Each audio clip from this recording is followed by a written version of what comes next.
noted North Korea's breach of the armistice agreement.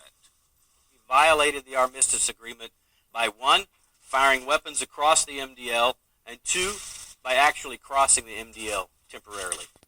The defector is said to be in stable condition after 2 major surgeries on the gunshot wounds he sustained. After the rare defection through the JSA, many believe North Korean commanders and senior-level officials will most likely be held accountable. In contrast, 6 South Korean and U.S. soldiers were awarded Army Commendation Medals by General Vincent Brooks, the commander of the UN command. Meanwhile, in the wake of the defection, North Korea has temporarily sealed off the 72-hour bridge, the only road that connects the north to the northern side of the JSA. Driving a military jeep at high speed, it took the defector less than a minute to cross the bridge. The measure is apparently intended to tighten security and screen troops coming in and out of the area. Park Jung-hong, Arirang News. Get ready for another demonstration of force by the United States. The Pentagon is planning to deploy 6 F-22 stealth jets to South Korea next month to take part in a joint military drill. According to officials from Seoul's Defense Ministry, the warplanes will take part in a South Korea-U.S. Air Force exercise from December 4th to December 8th. They will fly to the Korean Peninsula from Kadena Air Base in Okinawa, Japan, and may also accompanied by up to 4 F-35A stealth fighters as well. This would mark the first time the U.S. has deployed its most sophisticated jets to South Korea in such large numbers, in line with the Trump administration's goal of applying maximum pressure on North Korea. An essential transport bridge between China and North Korea has been temporarily shut down by Beijing. The official reason for the closure is maintenance repairs. The Japanese daily Yomiuri Shimbun reports, citing a source in the Chinese government, that Beijing may be sending a warning to Pyongyang. The source claims that the shutdown sends a message to North Korea that more can be done to pressure the regime. The China-Korea Friendship Bridge connects the Chinese city of Dandong with the North Korea's Sinŭiju, and as much as 70% of the trade between the two nations passes through this route.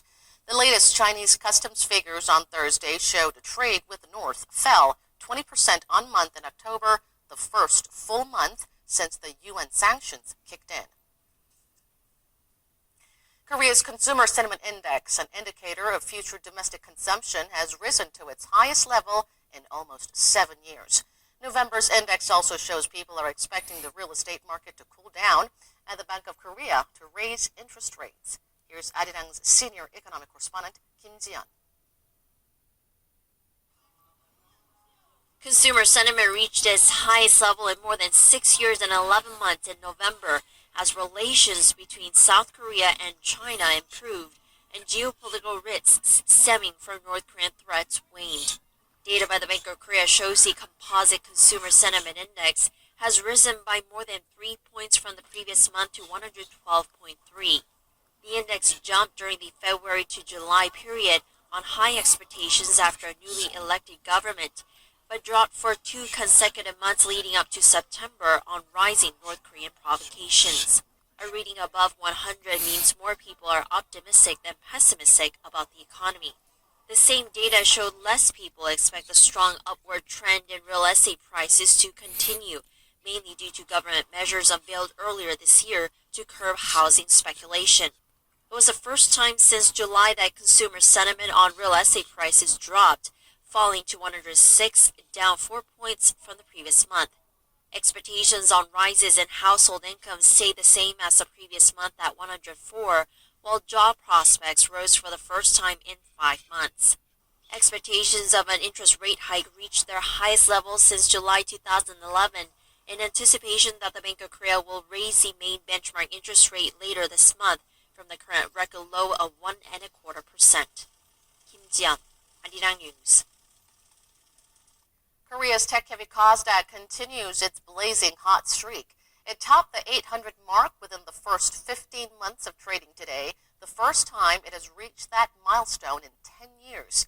The Kosdaq is currently 0.5% higher than Thursday's close. The bourse is up around 15% this month alone, starting November at around 680. Its hot run is mostly being driven by local investors, both individuals and institutions, over their favorable assessment on health and tech shares. Korea's benchmark Kospi started the day flat this Friday, but is still on a general upward trend. China's Commerce Ministry levied anti-dumping tariffs on Korea's exports of MIBK, a compound widely used in coatings, pesticides, and solvents. In the ministry's preliminary ruling on Tuesday, Korean firm Kumho PNB was hit with a 30% tariff rate. Firms from Japan were also hit with tariff rates ranging from 50 to 190%, and South African firms were hit with tariffs of 16 to 34%. The final ruling is due next year, March. Kumho PNB is the only MIBK manufacturer in Korea. It sold almost $27 million of MIBK last year, 0.07% of the country's entire petrochemicals exports.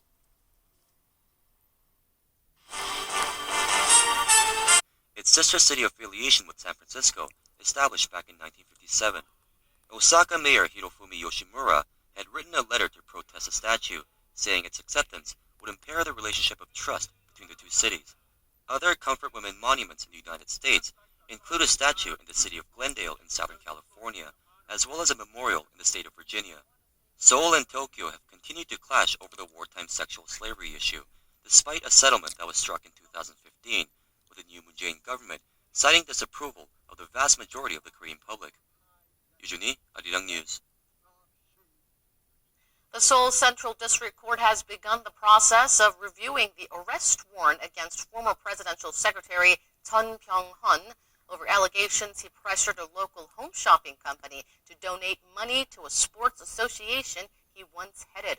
Prosecutors say the former presidential secretary for political affairs received around $300,000 in bribes from Latte Home Shopping via the Korea Esports Association, which he chaired back in 2015.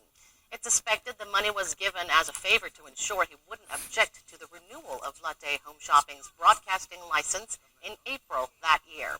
If the court approves the warrant, Chun will be the first official from the relatively young Moon administration to be arrested. Korea's media regulator will investigate Google for allegedly collecting Android users' location data without their consent. Reports say Google can even track your location when you've disabled location services and removed the SIM card. The tech giant insists it neither stored nor used the info, but has agreed to stop doing it. Park Se-young has more. The Korea Communications Commission has opened an investigation into Google's user data management practices, following reports that the tech giant has been secretly collecting users' location data through phones running on the Android operating system. Android devices make up around 80% of Korea's smartphone market.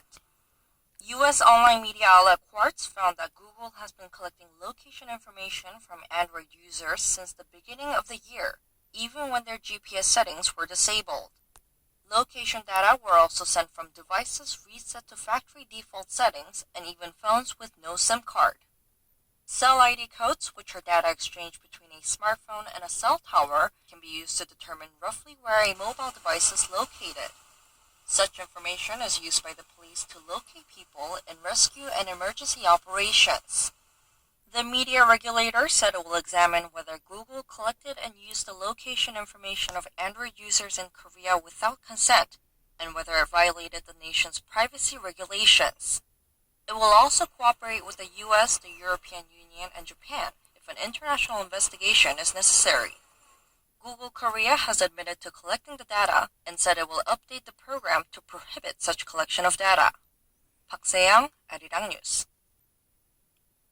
The wait is finally over. The latest in the iPhone series, the iPhone X, has finally arrived in Korea.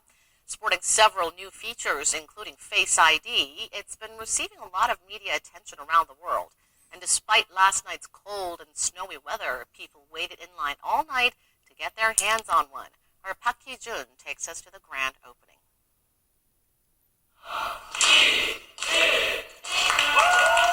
Apple's 10th anniversary iPhone, the iPhone X, has finally been released in Korea this Friday.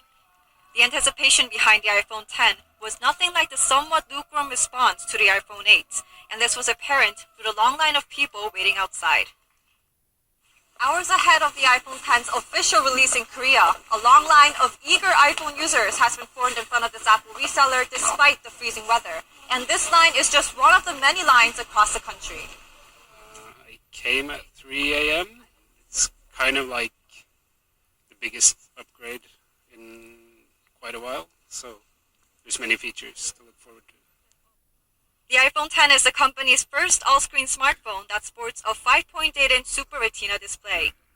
It's also the first of its series to forego its staple home button, so users will now have to swipe from the bottom to change screens or switch apps. And of course, there's the Face ID. Replacing the fingerprint unlocking system, facial recognition now allows users to just glance at the screen to unlock their smartphone. Another unique feature is the Animojis, or animated emojis, that capture users' real-life movements through the TrueDepth camera. I am extremely happy. I was here since 5 o'clock yesterday morning.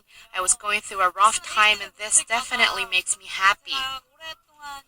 Although it's the most expensive iPhone to date, selling at over $1,200 for the 64GB model, it caused an online frenzy during the pre-order period. Major mobile carriers saw their 100,000 iPhone pre-orders sell out in a matter of minutes with over 300,000 orders. So far, it appears that the high price tag is not holding back iPhone fans from buying the iPhone X. The iPhone X is set to mark a new history for smartphones. Its popularity in the United States was incredible, and it's expected to be just as popular in the remaining countries that will soon release the model. 박희준, 아리랑 뉴스. Argentina's Navy has raised the possibility that a Navy submarine missing in the South Atlantic suffered an explosion, sharply raising concerns over the fate of the 44 crew members. Our Noaram brings us the latest. This is how the Argentine Navy described the sound on Thursday, which was heard near the last known site of the ARA San Juan. Some information was received regarding the singular anomalous event, short, violent and non-nuclear, consistent with that of an explosion. He was commenting on information the Navy received from a nuclear test watchdog, but added there was no evidence of any attack and no information on the cause of the noise. The San Juan disappeared last Wednesday, and more than a dozen countries are frantically looking for the submarine as the vessel's air supply is nearing depletion. The search has entered its 8th day, but the vessel's air supply is said to only last for 10 days when completely submerged. The crew's family and relatives camped out in a naval base in the city of Mar del Plata have been largely optimistic until now. But after hearing the news of the possible explosion, they collapsed in tears while others reacted angrily.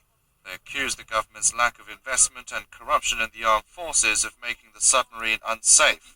For me, they're a bunch of perverse people who fooled us, and they are perverse. They inaugurated a submarine with paint on its exterior in 2014 with a flag on it, and it was non-functional on the inside. What do you think? Some relatives have questioned authorities for letting the crew navigate on an aging submarine, criticism that has highlighted the armed forces' dwindling resources since the end of a military dictatorship in the 1980s. Authorities have said the level of maintenance, not the age, was what mattered, and that the vessel was in good condition. Noaram, Arirang News. Getting sports fans revved up before the actual 2018 Winter Games begin is the Olympic torch relay. It's been making its way around Korea for the past few weeks since arriving from Greece. Today, we're going to see how each destination has prepared for its arrival in tune with the theme and each area's own regional characteristics. Our Cha Sang-mi reports. The Olympic flame, an enduring symbol of the Olympic Games.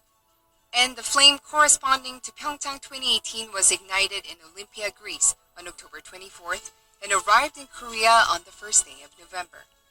Since then, a 101-day torch relay across 9 provinces and 8 major cities of Korea has been taking place. And it will continue until February 9th, the opening day of the 2018 Pyeongchang Winter Olympics. spreading the excitement and the festive Olympic spirit under the slogan, "Let everyone shine." 7,500 torchbearers will cover a total distance of 2,018 kilometers, representing the year of the Pyeongchang Winter Olympics. And the torch rotation. Pyeongchang's Olympic flame was taken aboard legendary Korean Admiral Lee Sun-shin's turtle ship in Hansando Island, Tongyang, the very same vessel